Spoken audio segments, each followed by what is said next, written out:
Pozdravljeni. Pred nami je prispevek pred kvalifikacijami Velike nagrade Portugalske. Torej, začeli se bomo ukvarjati z aktualnim dogajanjem na progi ter tako skušali predvideti, kaj lahko pričakujemo od sobotnih kvalifikacij.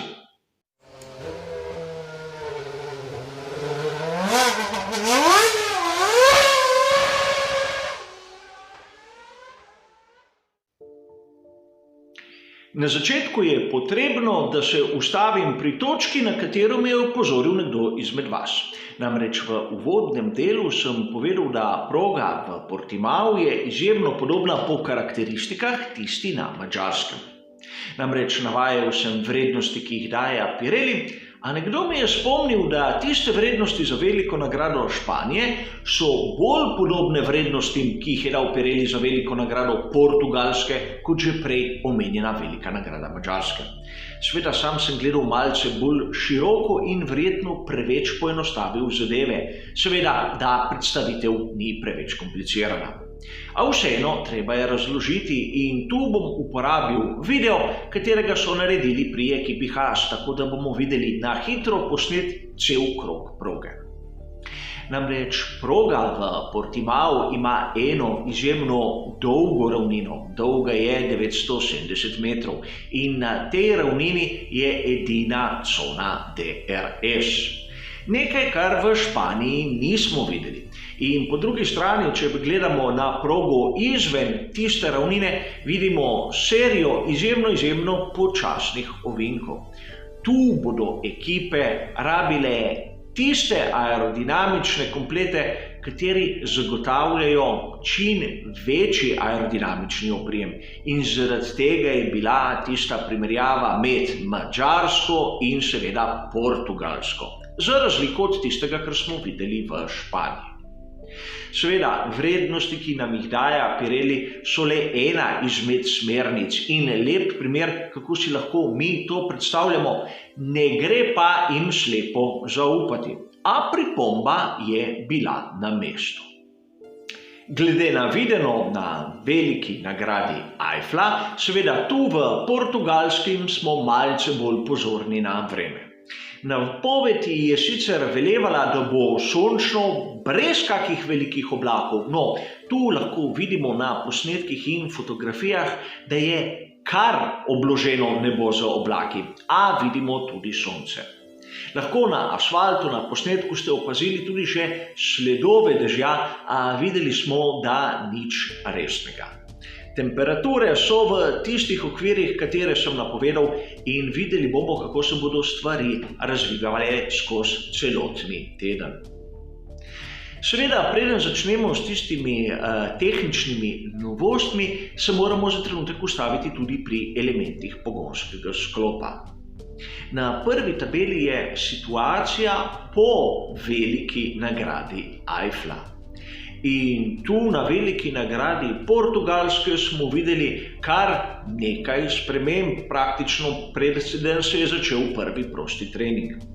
Verjetno bo sledilo še kaj do konca, a ko smo videli, da ne bom preveč dolg, ni nihče še izpolnil tistega bonusa, da bi dobil kazenska mesta.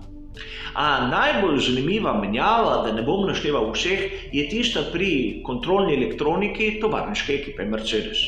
Na bolidu Valtterija Bottasa so odkrili tisto napako, kateri naj bi bil en del te kontrolne elektronike. Zamenjali so parametre, zamenjali so del, verjetno tudi dobavitelja, in preventivno tudi Lewisu Hamiltonu kontrolno elektroniko. Nič kaj takega, podobno zgodbo smo videli naprimer pri Ferrariju po Veliki nagradi Bahrajna v sezoni 2019. Zanimivo je videti, kaj bodo naredili pri ostalih ekipah, če bodo sledili temu trendu, in na to moramo biti pozorni. Kar se tiče tehničnih novosti za Veliko nagrado Portugalske, pa zna biti marsikdo izmed vas rahlo razočaran. Vidimo namreč rešitve, katere bodo lahko vplivali na razvoj v sezoni 2021.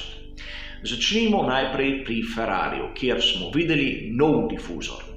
Nov difuzor v primerjavi s starejšim ima samo skrajšane tiste vmesne pregrade. Ukolikor primerjamo novo rešitev s starejšo, je to očitno. In poleg tega vidimo tudi prestriženo ravno dno pred zadnjimi kolesi, kot bo stopilo v veljavo v naslednji sezoni. Zakaj gre? Poenostavljeno, taka oblika difuzorja pripomore k manjšemu generiranju talnega efekta in podobno bi lahko rekli z ravnim dnom.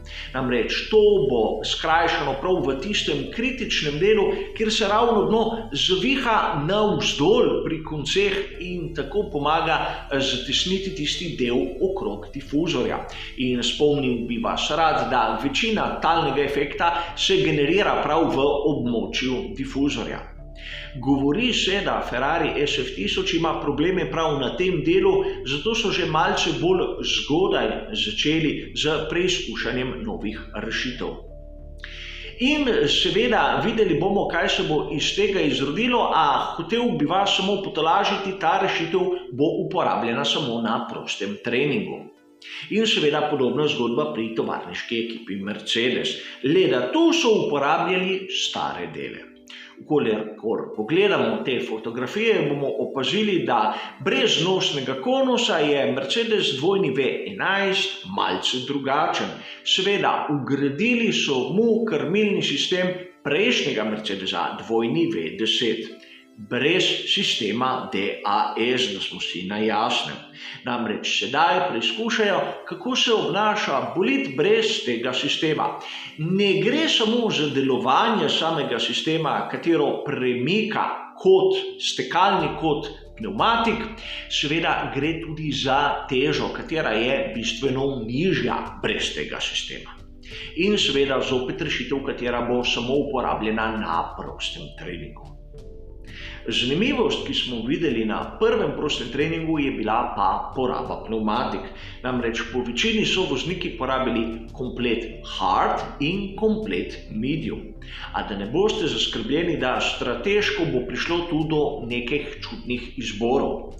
Namreč na prvem prostem treningu ponavadi vozniki porabijo tiste pneumatike, katere imajo, dovolite mi izraz, viška.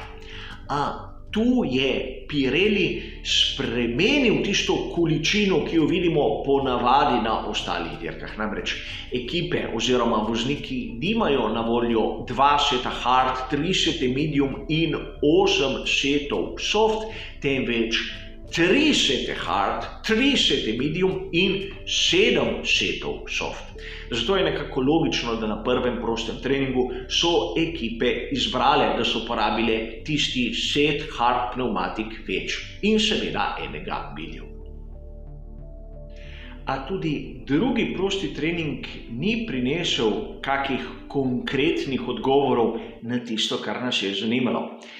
Najprej je treba poudariti to, da v prvih 30 minutah drugega prostega treninga so vozniki Formule 1 testirali nove pneumatike za sezono 2021.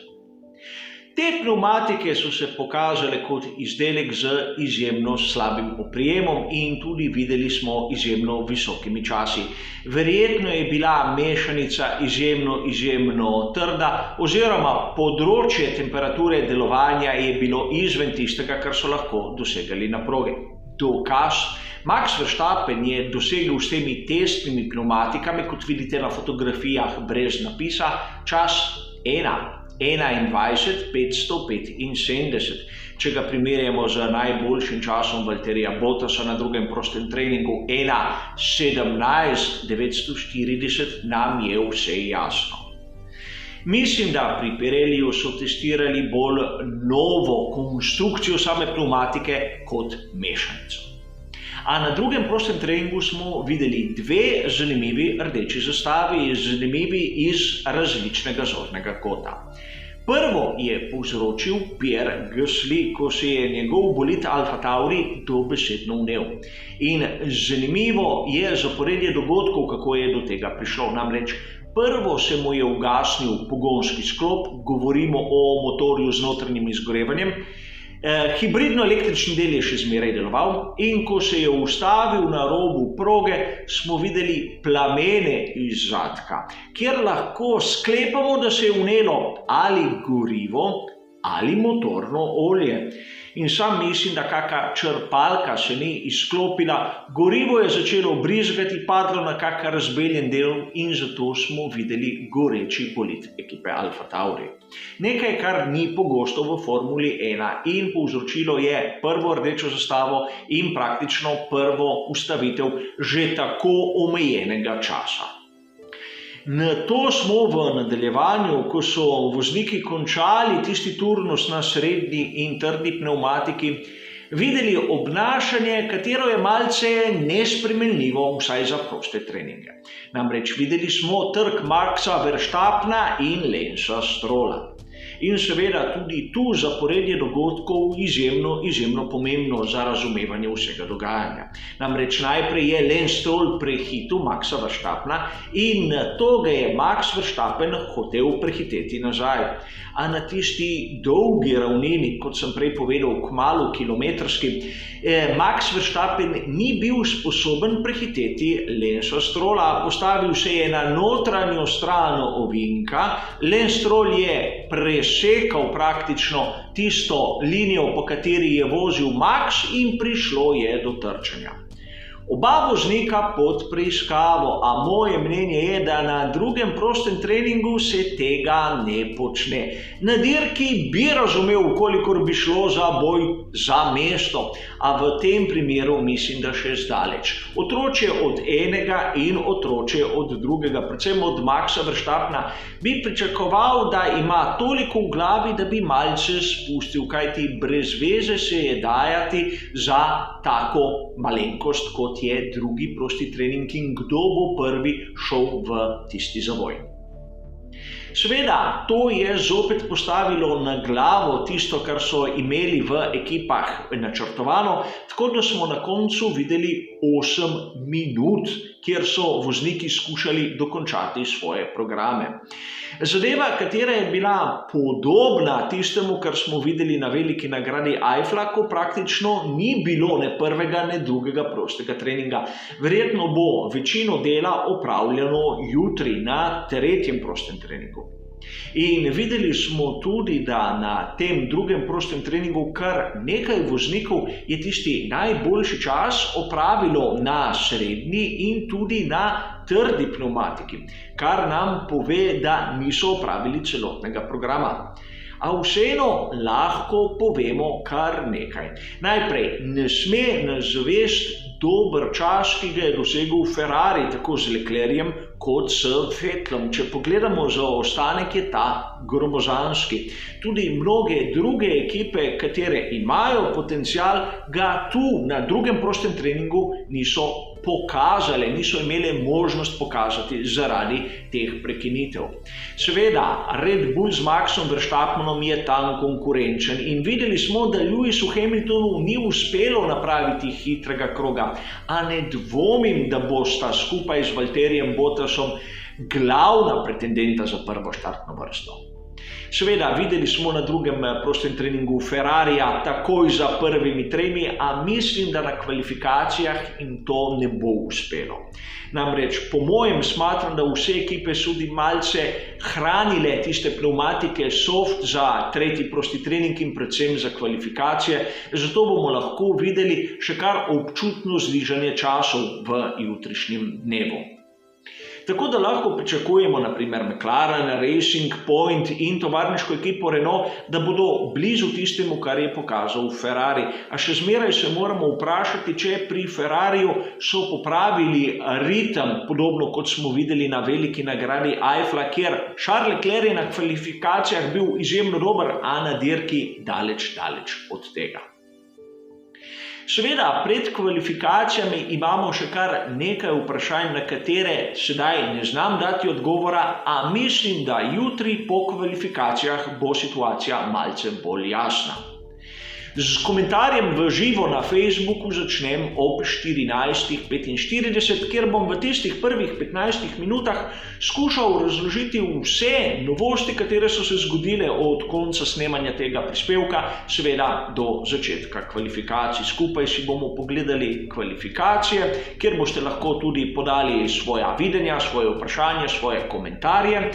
Nato bo jutri sledil tudi tisti zadnji briefing, kjer bomo skupaj dali rezultate kvalifikacij, seveda tistega, kar smo videli na prostih treningih, oziroma tudi tistega, kar nismo videli, in seveda tudi moj oseben pogled na možne strategije za veliko nagrado Portugalske. To nas čaka jutri. Za danes, za prispevek pred kvalifikacijami, je pa to vse. Hvala za vašo pozornost in seveda nasvidenje.